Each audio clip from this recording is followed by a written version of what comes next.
Bonjour tout le monde. Aujourd'hui, j'avais envie de vous parler, on va dire, de la critique, euh, des attaques qu'on peut recevoir. Et on comprend pas pourquoi. Parce qu'on se dit, ben, j'essaie de faire au mieux, d'être la plus authentique, la plus sincère, la plus gentille, la plus ceci. Et finalement, il y a des choses qui nous tombent sur le coin de la tête. Et on se dit, mais pourquoi? C'est pas juste en fait.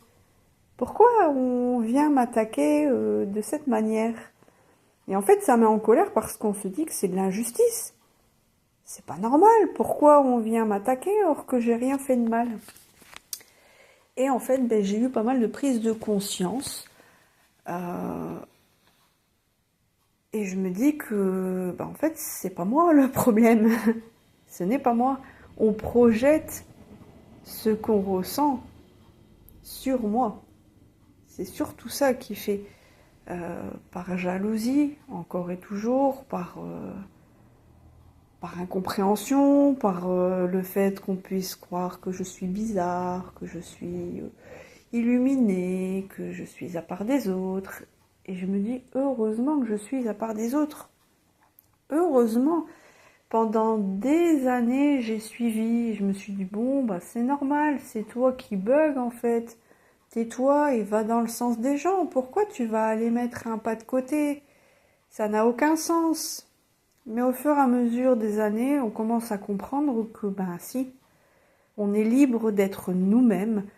Euh, la critique, c'est vraiment quelque chose euh, qui va toucher des failles chez la personne qui critique.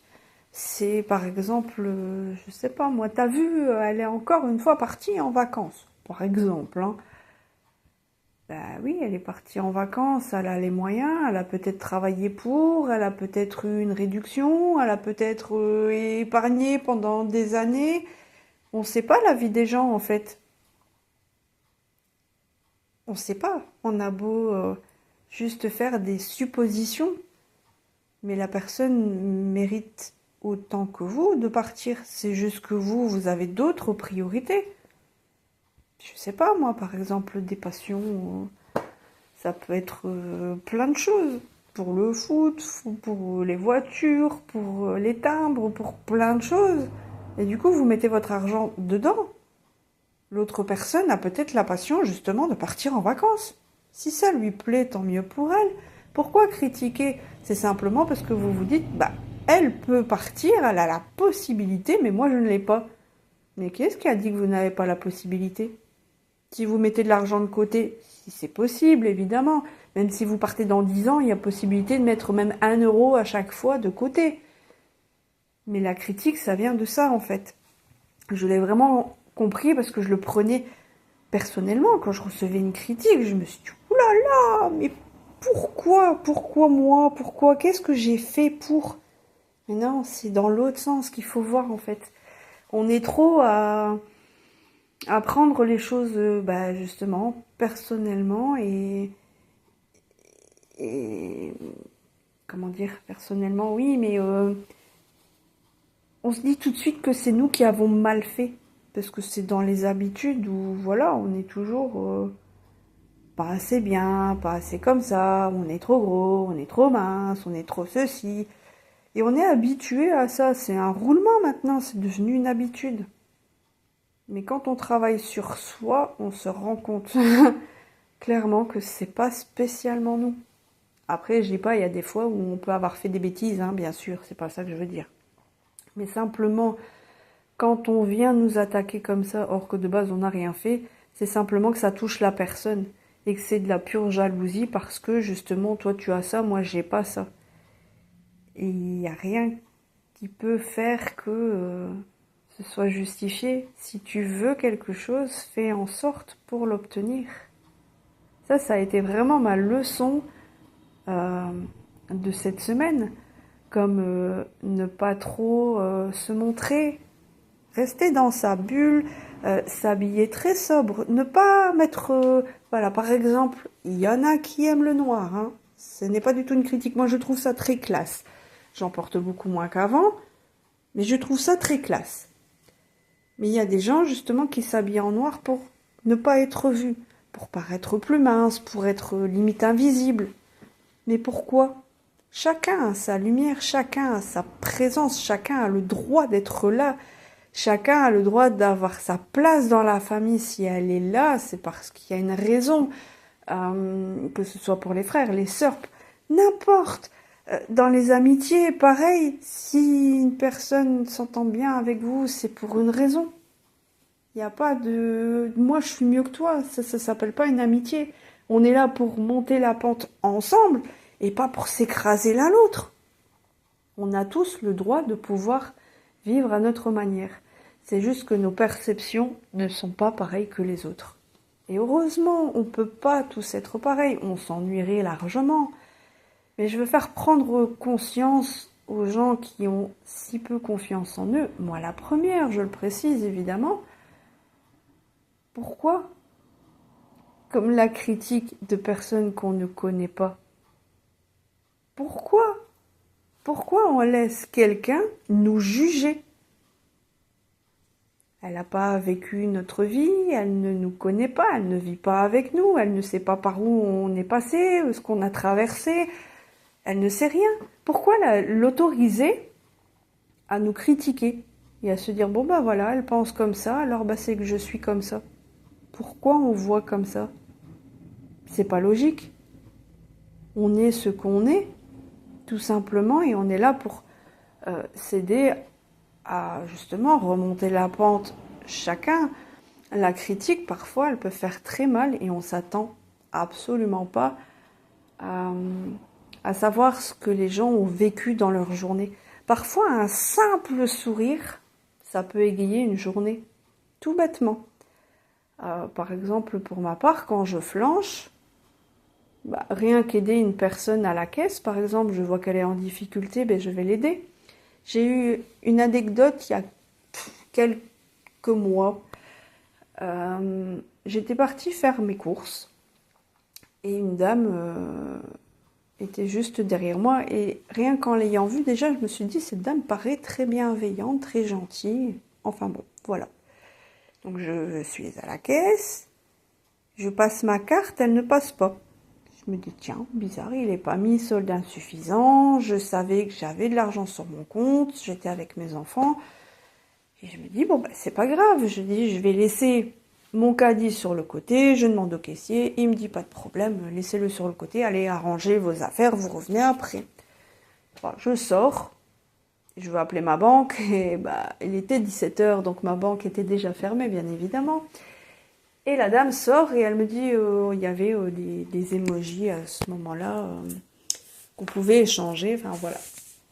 Et du coup, elle me dit, je vois que vous avez des enfants, je vous les donne, moi, les miens, on les ont en double. Je dis merci, c'est très gentil. Et elle me dit, vous avez un problème?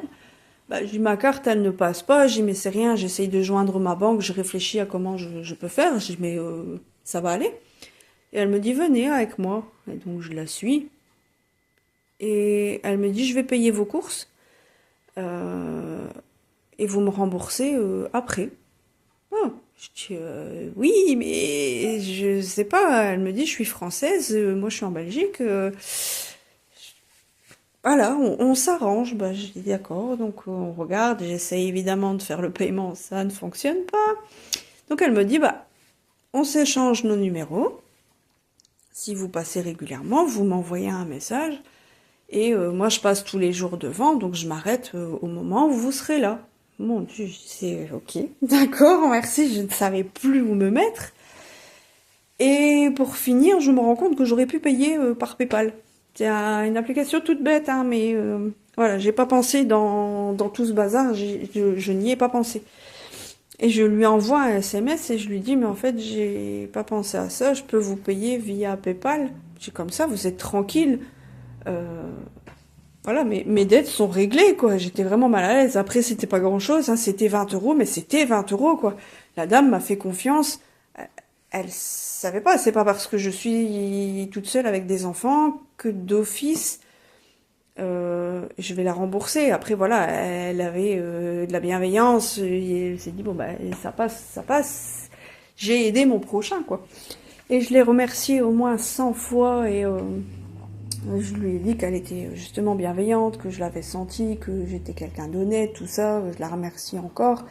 Et elle me dit, mais vous savez, moi j'ai eu exactement la même chose avec mes enfants il y a quelques années et une dame a fait exactement pareil pour moi. Et j'en avais les larmes aux yeux parce que cette bonté, ça devient tellement rare. Et pourtant, ça fait tellement de bien aux gens. Rien qu'une mini confiance. Et je lui ai promis que le jour où je vois quelqu'un en difficulté comme ça, je l'aiderai également. C'est des petites choses, mais qui prennent une ampleur incroyable. Ça met du baume au cœur. C'est fou autant pour la personne qui a aidé que celle qui a été aidée. C'est impressionnant. Vous voyez, là-dedans, il n'y a pas de critique. C'est bien la preuve qu'il y a encore possibilité. La critique, c'est juste de la jalousie. C'est des choses qu'on rejette de nous. C'est ce que nous, on n'ose pas faire. Autant prendre le taureau par les cornes et dire, voilà, je veux ça, je veux obtenir ça, je veux telle voiture, je veux tel travail. Ben, donnez-vous les moyens. Tout simplement, donnez-vous les moyens. Entourez-vous de bonnes personnes. Il y a des gens qui peuvent vous conseiller, qui peuvent vous former. J'ai fait des rencontres avec des formatrices incroyables, d'une bienveillance. Voilà, c'est fou, mais c'est comme ça. Il y a encore des gens bienveillants. Soyez-le. J'ai été tellement longtemps dans la colère, dans la critique, dans tout ce qui était négatif. Et je me dis, mais j'ai perdu un temps fou. Celui qui te critique, il n'a pas le temps de faire autre chose. Continue, fais tes formations, plonge-toi dans ton travail, dans ce que tu aimes, dans tes passions ou avec ta famille, des moments entre amis, fais des voyages. Vis ta vie. Celle des autres, elle ne compte pas pour toi. Tout simplement, faites votre vie. La vie des autres, ceux qui veulent venir pour être aidés, viendront, ou s'ils ont envie de vous parler, ils viennent vous parler. Pareil quand vous avez jamais de nouvelles. Si vous avez envie de prendre des nouvelles, mais prenez-en.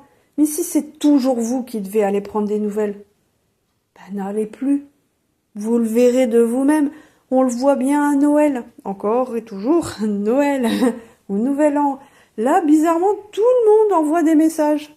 Mais c'est une fois dans l'année.